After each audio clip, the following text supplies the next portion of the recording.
Demand is down? Demand, like the number of people wanting to purchase homes.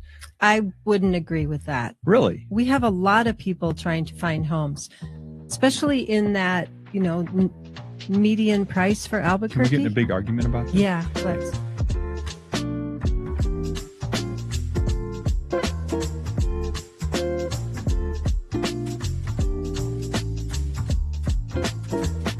Good morning, Tracy. It is time to talk about real estate in Albuquerque. As if we don't talk about real estate all week long. Yeah, exactly. This is Tigo and Tracy Venturi Realty Group of Keller Williams Realty. Here in Albuquerque, we're on episode. I think episode sounds better. Episode 436, talking about real estate in Albuquerque. So we've got, what do we have this week, Tracy? Well, I'm going to talk about 2 featured properties for sure. Okay. I know we would like to talk about home inspections and the different types of inspections that are available, and then the most common, right? Yeah. And I assume the Statomatic that you have some stats for the week for us. Assume. Yes, absolutely. And in fact, I did a post on Monday, a video I put on YouTube and Facebook, just looking at what, how the spring market is starting to shape up and the way it's looking. So I think we can say spring is here with the wind that we had this week. Oh my goodness. That was quite the wind. Yeah. That was nuts. Hopefully we got it out of the way for a while, but I think there's more in our forecast. Yeah. So a couple market news things, Tracy. Boy, a lot of the real estate market commentators. Oh, by the way, we should tell everybody how to get a hold of us if they want to connect with us. Best way is just give a call to our office, which is 505-448-8888. Pretty easy, 448-8888. Yep, there you go. Although the phones have been giving me grief all week. I've been tech support working on phones. Sorry, I digress. So, Tracy, market news, couple things. The big conversation in the real estate kind of econ world that I follow is interest rates, mortgage rates. Right. Mortgage rates. If we look at what's happened, we start the beginning of last year, 3.25%, 3.5% mortgages for a 30-year fixed rate mortgage. Now we went all the way up to about 7% here a few months ago. It pulled back to about 6%, but now in the last few weeks, it's gone back up over 7 again, or 7-ish. So just depending on your situation. So a lot of fluctuation there, and without getting too wonky or in the weeds on it, it really comes down. This is the crazy thing about it, is if the economy's strong and inflation is high, mortgage rates are going to go up, right? If we don't have a recession, mortgage rates are probably going to go up or stay up. For a little longer. Yeah, exactly. Right. The Federal Reserve is just going to keep pushing the cost of money up. It's not a direct correlation to mortgage, but we won't get into that right now. But it does. I mean, it's the cost of money, right? Right. So anyway, that's really the question right now.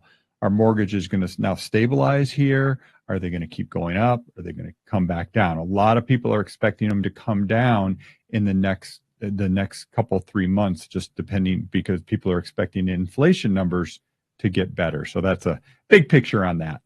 So Tigo, that reminds me of something that wasn't on our agenda for today, but we have an opportunity for people who want to raise their credit score. So even for somebody who has good credit, if they want to have a little hand holding to get their credit score even higher, and they're thinking about buying a home and getting a loan, not a bad idea, because a 720 to a 740 credit score to a 760 or 780 can be different in what type of loan rate you get, right? Interest rate. Absolutely. So if you want to, you don't have to have bad credit to need credit repair. And we have a free credit repair service that we can put you in with a vendor that's free to you if you're really dedicated to wanting to increase your credit score.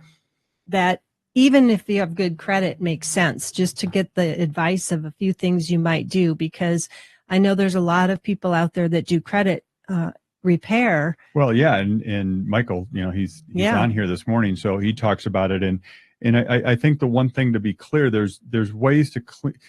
We don't want to get into weeds on this, but just understand that not all credit repair is the same, and if you're working on it for a mortgage, you need to be clear that that's what you want it worked on for, is to get a mortgage, to purchase a home. Right. So we can help connect you if you need help with that and want to explore that a little bit.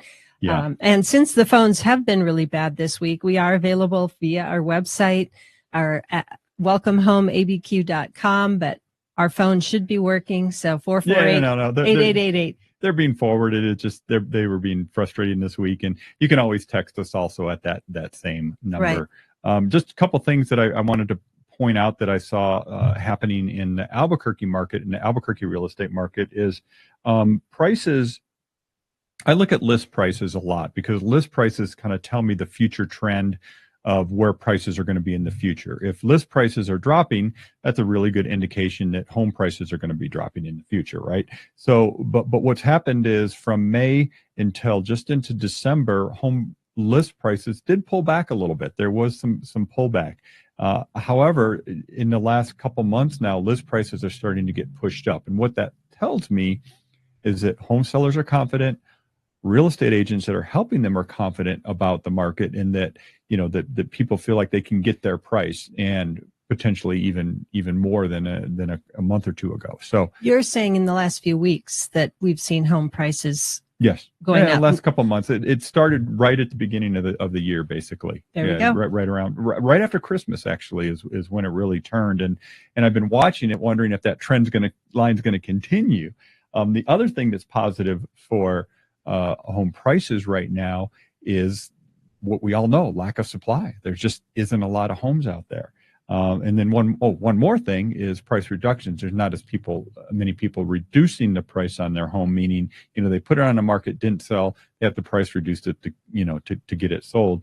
We're not seeing as much of that. Now, with all of that being said, demand is down. No doubt about it, right, Tracy? Demand is down? Demand, like the number of people wanting to purchase homes. I wouldn't agree with that. Really? We have a lot of people trying to find homes, especially in that, median price for Albuquerque. Can we get in a big argument about this? Yeah, let's.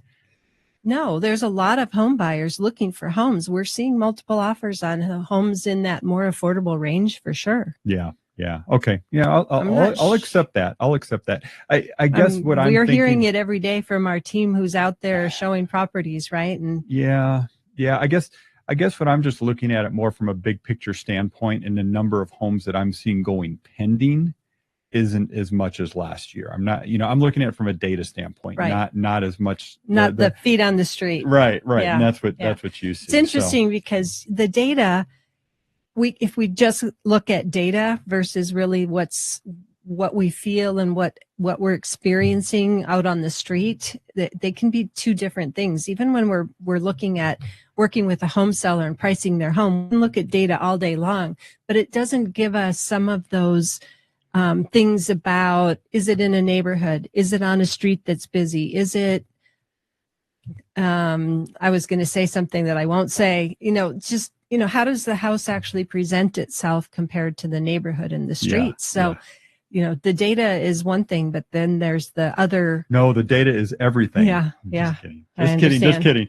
So all right, anyway, so it's a very interesting time in real estate, and trying to analyze it is very difficult. The people that are the very best at this, the top economists, there's so much guessing game about the interest rates in particular that nobody really knows where it's going to go. For sure. So I guess my advice to people, if you're thinking of buying, thinking of selling, if it's the right time, it's the right time. And, there's lots of reasons why people need to buy and sell homes. Exactly. And the timing doesn't always align with what we have as our traditional real estate timelines. Yes. And, there's lots of reasons. So if we go back a year or 2 years, 3 years, 5 years, 10 years, I can tell you exactly the best time to sell and exactly the best time to buy. And the reality doesn't work that way. So you have to do what's right for your situation. There we go back to the data again. Yes, exactly. What the data suggests and what's real. Tracy, we have, obviously we work with a lot of home buyers. And when somebody's buying a home, there's a due diligence period, right? Where the buyer gets to do inspections on the home. There's usually, an appraisal. If there's a loan, there might be a survey, checking title, a bunch of different due diligence, right? But a big piece of that is home inspections, correct? That really is. And, there's a lot of different home inspections available for buyers to do their due diligence.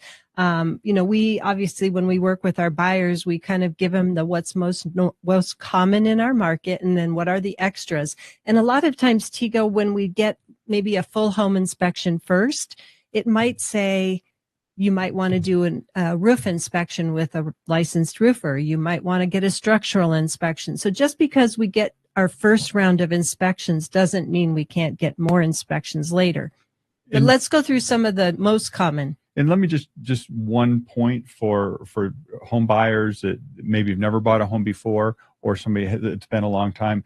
There's going to be timelines on this, right? There's going to be a time, again, a due diligence period where you have a deadline to be able to do all these inspections and actually make requests to the property owner to do repairs or maybe have some sort of concession. So that's part of the process. But let's actually break down and go through all the different types of inspections. So first and foremost is?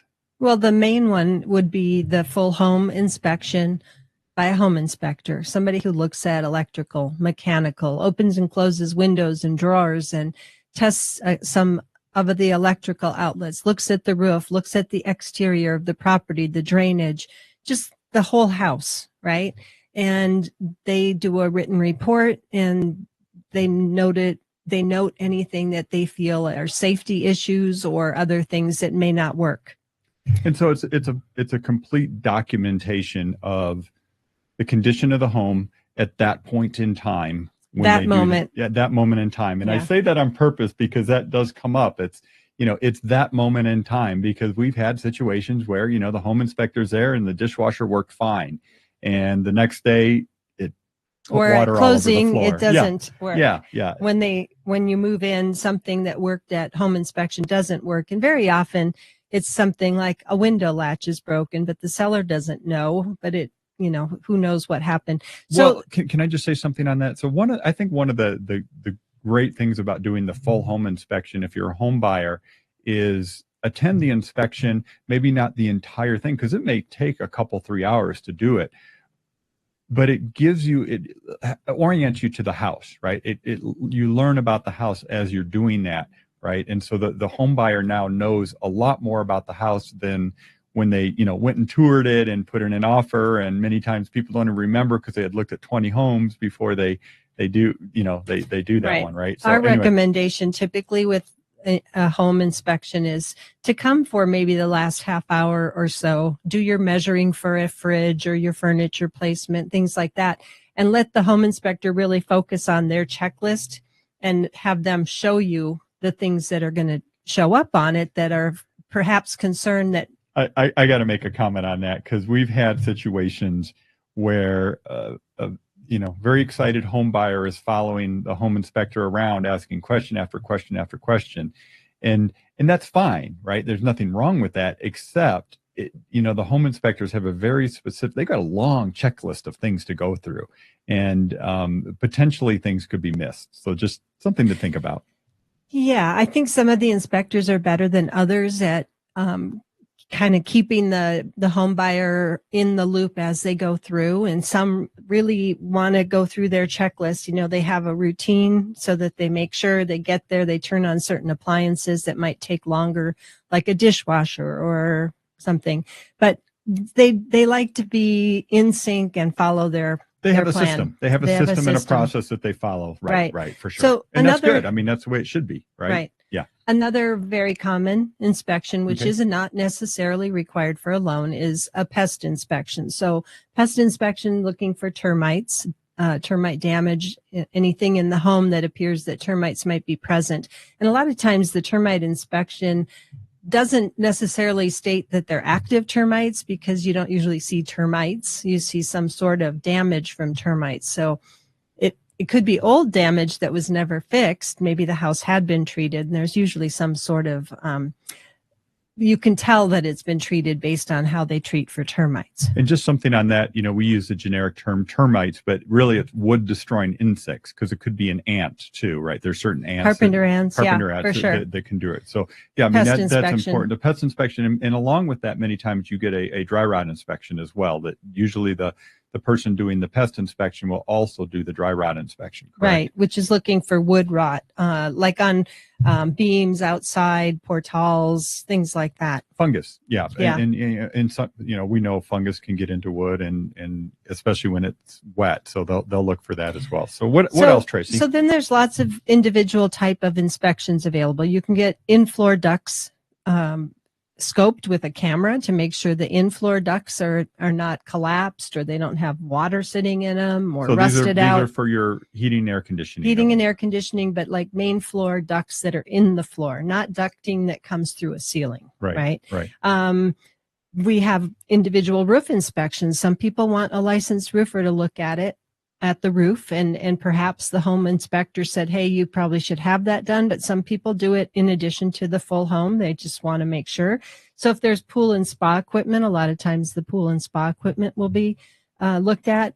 Typically, home inspectors don't look at sprinkler systems, outdoor things like that. They will look at, like if you have a perimeter wall that's blocked, that's leaning or something, they will note that, but it's really a home inspection.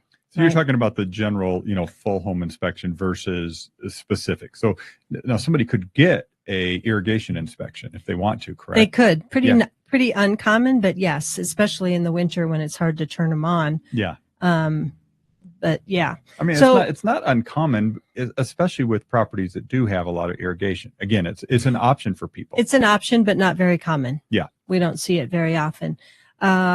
Solar.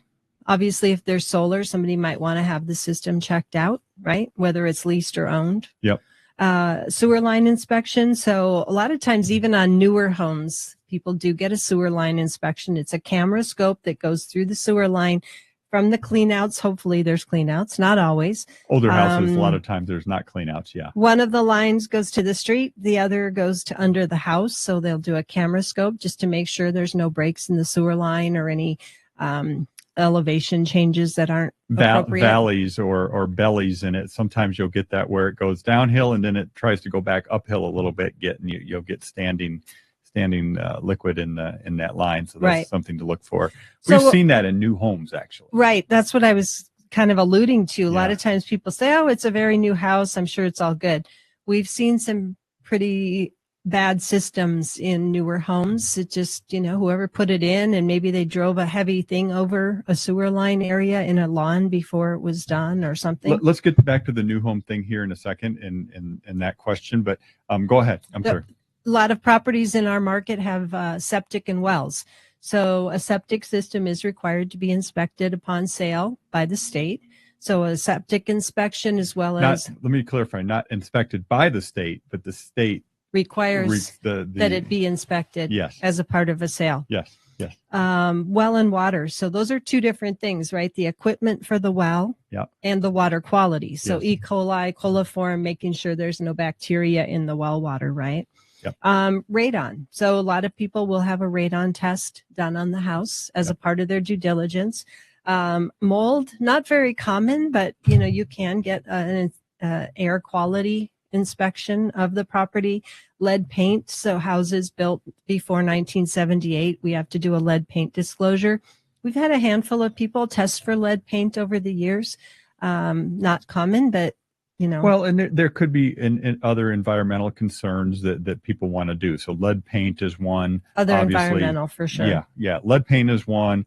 Asbestos, we don't see that very often. But again, if anybody's concerned about that, they're welcome to do any and all inspections that they want on a property when they're purchasing, as long as it doesn't destroy the property. Right. Yeah. And so that's the majority of the inspections that we see here, Tico. There was one more, I think. Did you say structural? I did really quickly when I said if they do a full home and there's some indication of a structural issue, that an actual structural engineer can be hired to come out to make sure that the foundation, so to speak, or the structure is sound. And along that lines, there are certain areas around the Metro Albuquerque where we know certain neighbors that have had traditional is not the right word, but have had structural issues in certain neighborhoods. And so, we've kind of got our list of red flag neighborhoods so that we know to take a look at that. Right.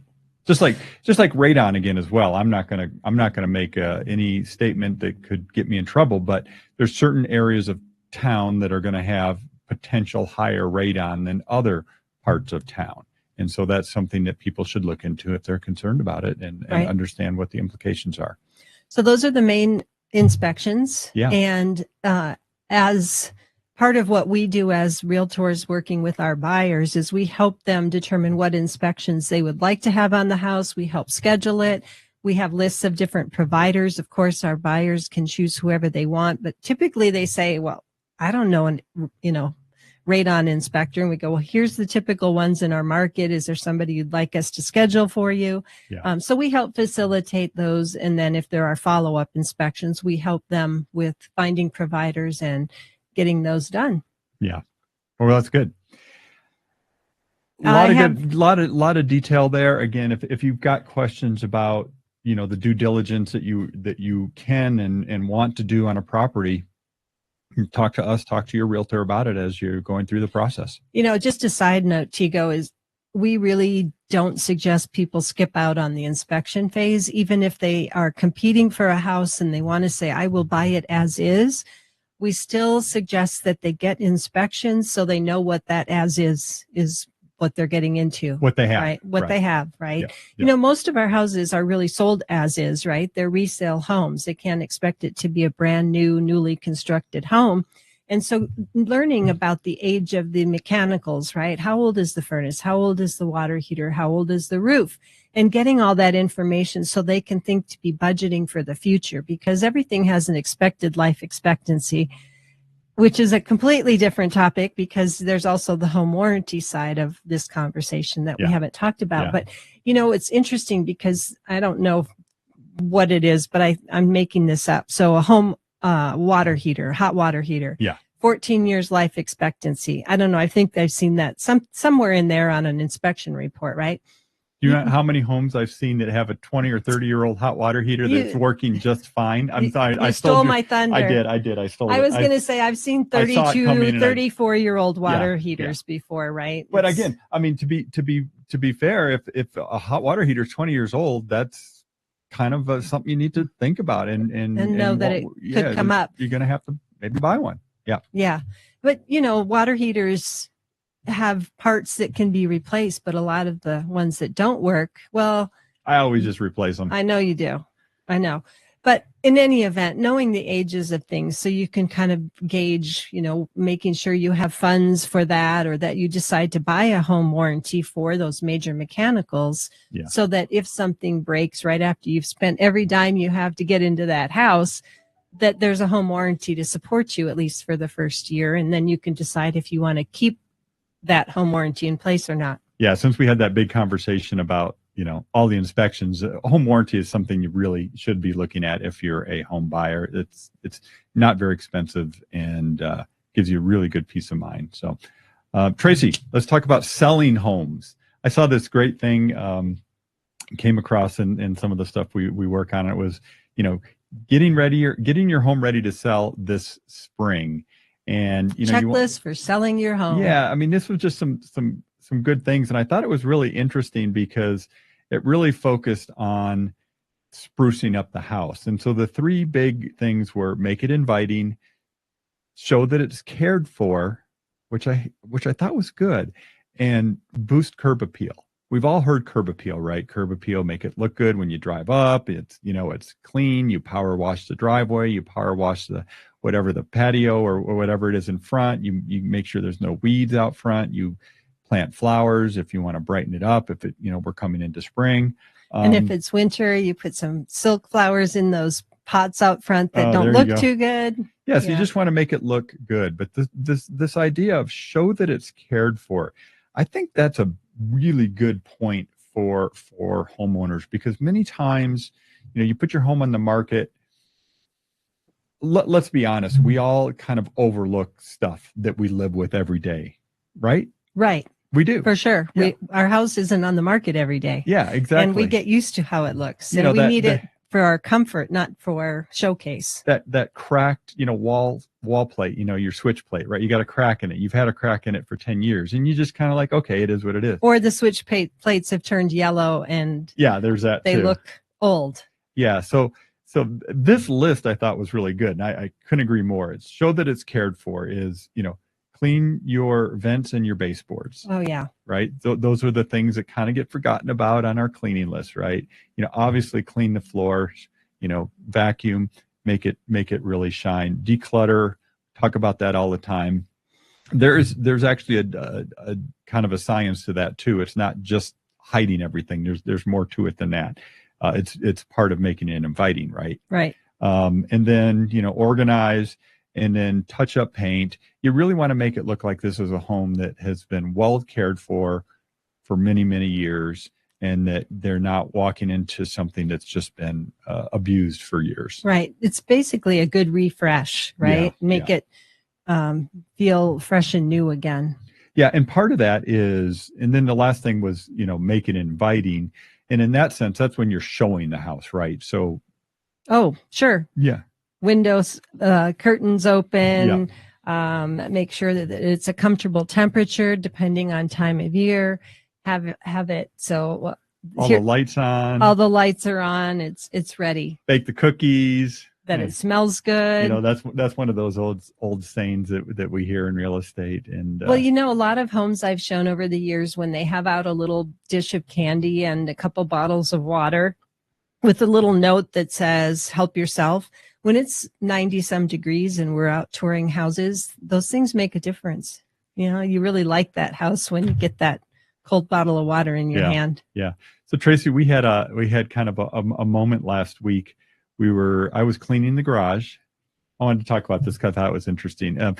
I was cleaning the garage and I found this old file folder of when you were in real estate. This was before I was in real estate. So this probably would have been 2000. No, I was in real estate. You were. It was 2010, 11 files, I believe. Yeah. It was during the era of a lot of bank-owned homes on the market. Yeah. So we pulled out some files. So just for context here, today, if you're looking for a 3-bedroom, 2-bath, 2-car garage, around 300,000 and, a specific part of town, you're going to have maybe just a handful of homes to choose from, because there's only about 1,100 homes on the market in all of Metro Albuquerque. Very few. Right.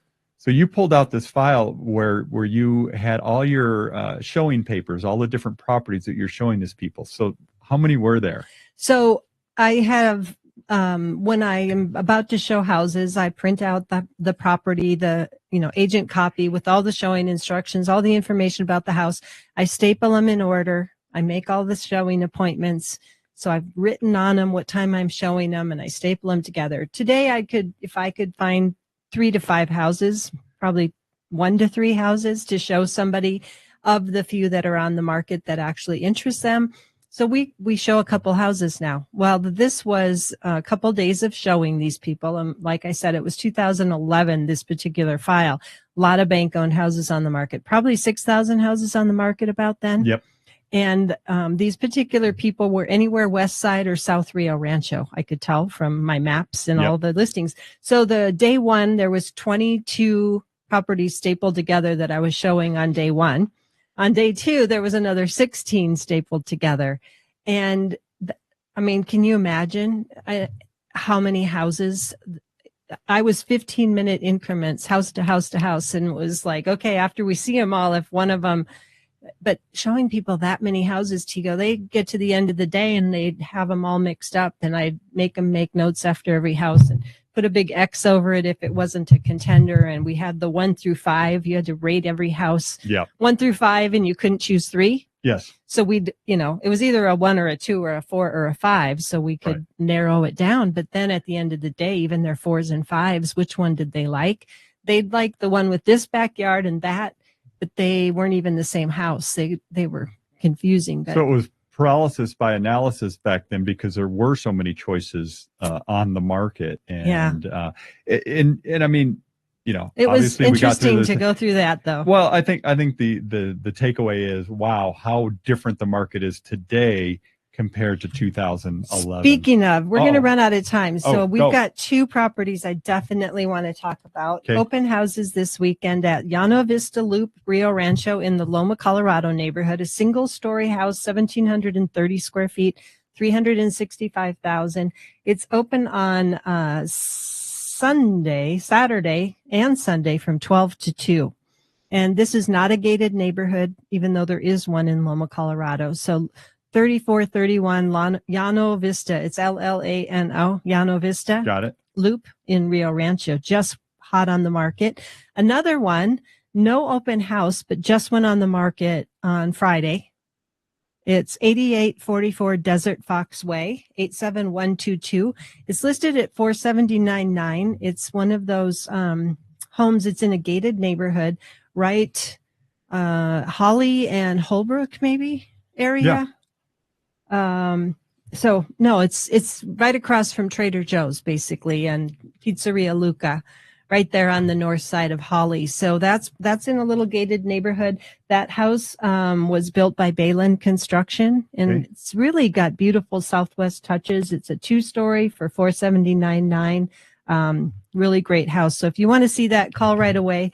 Showings have already started. It's a great location, and they don't come up too often in there. So 448-8888. Thanks for listening to us again. We're always so happy to be here to talk about real estate, which is what we do. Okay, I got to give a shout out to John Olmsted from DR Horton, who came in and did a presentation at our office on Tuesday talking about what they've got going on. And I know you listen, John. So thanks for coming in. Appreciate you and team training. Keep keeping us up to speed on what's going on in new construction. So